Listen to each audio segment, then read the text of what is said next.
Kryeministri Kyriakos Mitsotakis dhe Ministri i Mbrojtjes Nikos Dendias du të paraqesin të mërkurë në parlament planin e modernizimit të mbrojtjes së vendit.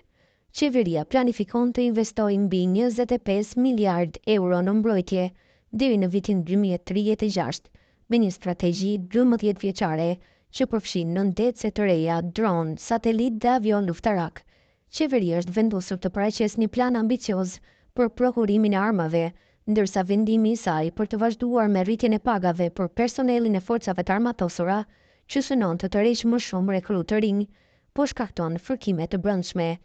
Njoftimi i qeverisë të premten e kaluar për rritjen e pagave nga 13% në 20% për personelin e forcave të armatosura shkaktoi reagime të menjëhershme. Antarët e forcave të sigurisë së rojës bregdetare të zjarfikësve reaguan me shpejtësi, duke argumentuar se po lihesin jashtë padrejtësisht. Kërkesat e tyre fituan shpejt mbështetje nga deputetët në pushtet të demokracisë së re, të cilët këmbgulën se nuk duhet të kishte personel të uniformuar të klasit të dytë apo të tretë.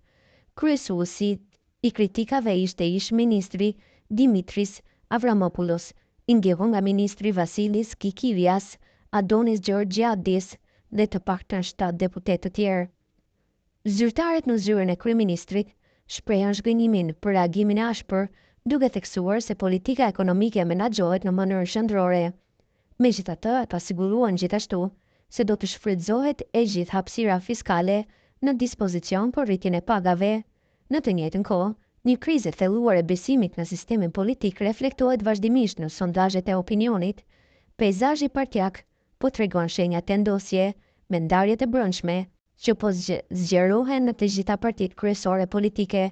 Ndërkohë, ministri i jashtëm Yorgos Gerapatritis pritet të takohet me homologun e tij turk Hakan Fidan.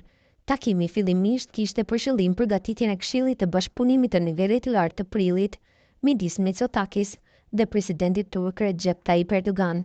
Por zhvillimet e fundit në Turqi, veçanërisht arrestimi i kryebashkiakut të Stambollit Ekrem İmamoğlu, duket se ka shtyrë takimin.